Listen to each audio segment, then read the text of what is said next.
Depuis 2 jours, la Chine intensifie ses exercices militaires autour de Taïwan qu'elle revendique comme faisant partie de son territoire. Cette démonstration de force est censée faire passer un message d'avertissement ferme et de dissuasion à Taïwan selon l'armée chinoise. Alors comment faut-il interpréter ces nouvelles manœuvres? Y a-t-il un risque d'invasion imminent de Taïwan? Et comment réagissent les autres pays? Salut, c'est Blanche, j'espère que vous allez bien. Hugo n'est pas disponible aujourd'hui, il prépare une interview qui sera bientôt disponible. Du coup, je prends le relais avec l'équipe. On est parti pour un nouveau résumé de l'actualité en une dizaine de minutes. Ce mardi, le ministère taïwanais de la Défense a signalé la présence de 21 navires de guerre chinois, dont le porte-avions Shandong, ainsi que 27 avions militaires à proximité de l'île de Taïwan. Jamais autant de navires de guerre et d'avions n'avaient été détectés en une seule journée dans cette région depuis plus d'1 an. Taïwan, on en a déjà beaucoup parlé dans ce format, c'est une île de 23 millions d'habitants située à environ 130 km des côtes de la Chine continentale. C'est une démocratie qui possède son propre gouvernement, ses propres lois, son armée, sa propre économie, mais qui pour autant n'est pas reconnue comme un État par l'ONU. La raison, c'est que la Chine considère Taïwan comme faisant partie de son territoire. En gros, elle estime que l'île est l'une de ses provinces. En fait, Taïwan est autonome depuis la fin de la guerre civile chinoise en 1949, mais son indépendance n'a jamais été formellement proclamée, ce qui rend son statut assez ambigu. Par ailleurs, les pays occidentaux entretiennent des liens économiques avec Taïwan, mais pour ne pas froisser la Chine, ils ne reconnaissent pas officiellement Taïwan comme un État pleinement indépendant. Si vous voulez en savoir plus sur l'histoire de la Chine et de Taïwan, je vous invite à regarder notre vidéo sur le sujet, disponible sur notre chaîne grand format, je vous mets le lien en description. Et ces derniers mois, voire cette dernière année, les tensions se sont accrues entre les deux pays, notamment car la Chine n'exclut pas l'usage de la force pour prendre le contrôle de Taïwan. Ces tensions sont notamment montées d'un cran récemment, lors de la victoire en janvier 2024 de Lai Ching-te à l'élection présidentielle de Taïwan. Il est considéré comme un dangereux séparatiste par la Chine,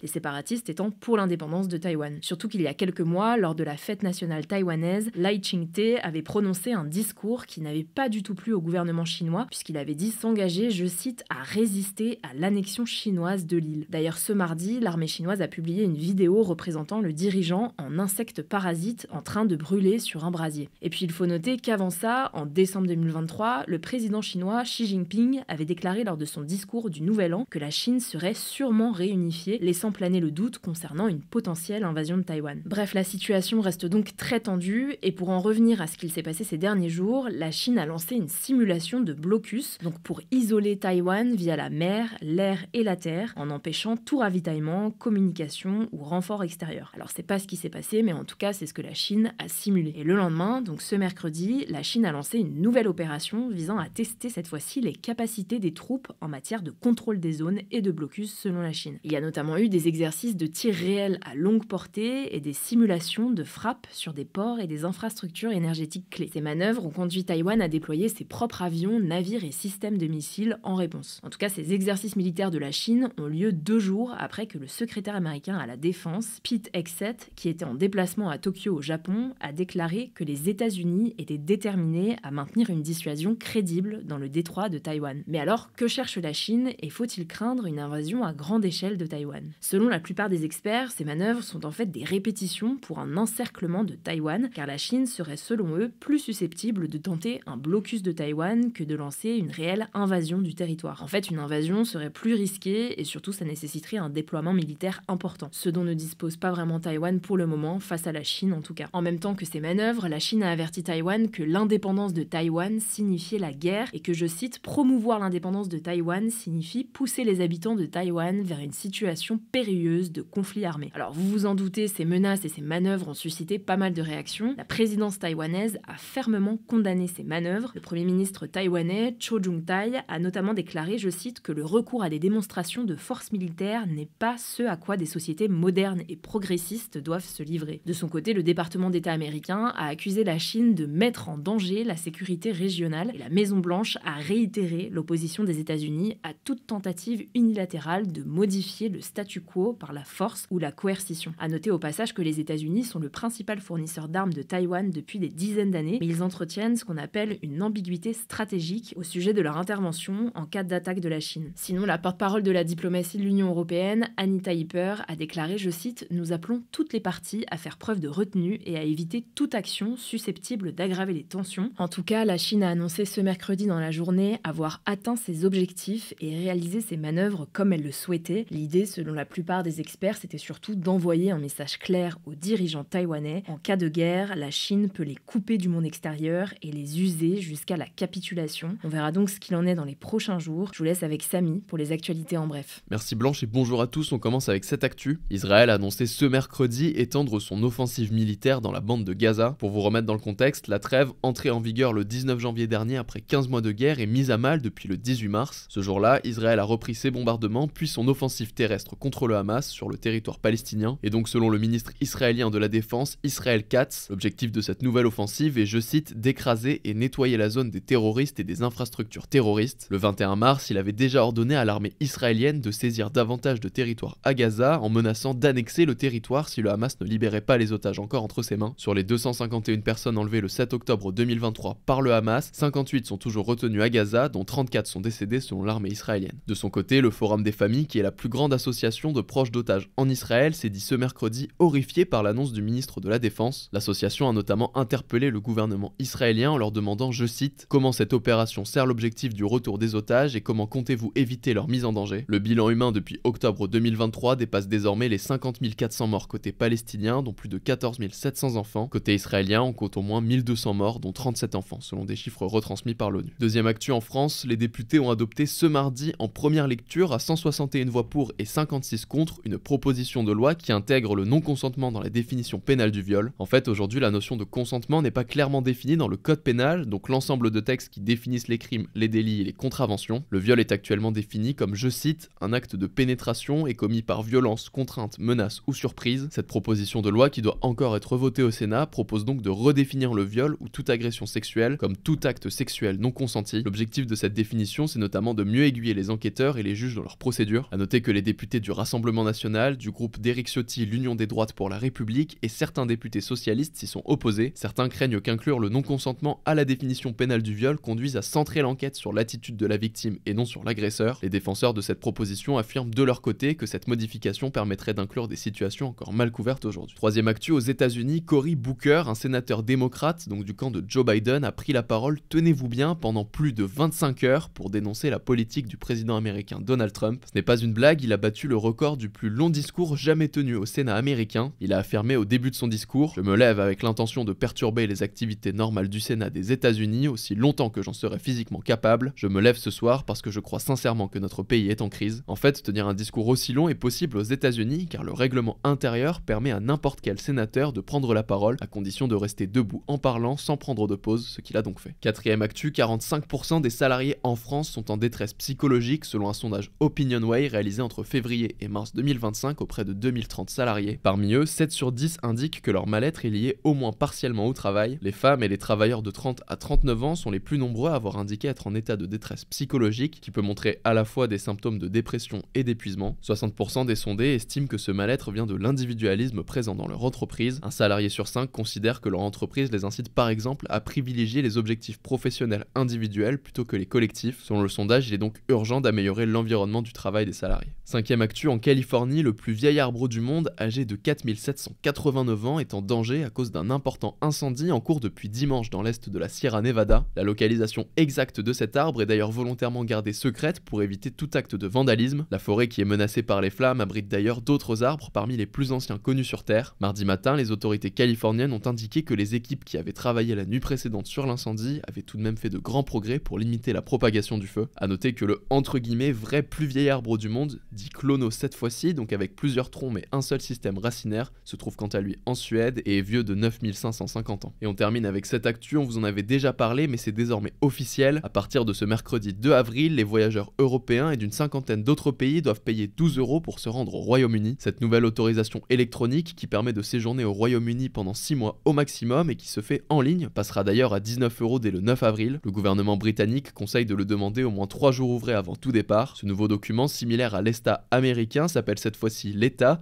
et selon le gouvernement, son objectif est de sécuriser les frontières en numérisant le système d'immigration et il sera donc exigé dans les gares ou à l'aéroport de départ. Merci Samy pour ces actualités et merci à vous de continuer à nous suivre. J'en profite pour vous dire que ce format est aussi disponible en version podcast sur toutes les plateformes d'écoute, Deezer, Spotify et Apple Podcast. On a aussi un format dédié aux actualités culturelles, les actus pop du jour. Ça se passe sur la même chaîne, le nom c'est Hugo Décrypte. Voilà, je crois que j'ai tout dit. Prenez soin de vous et de vos proches et je vous dis à bientôt.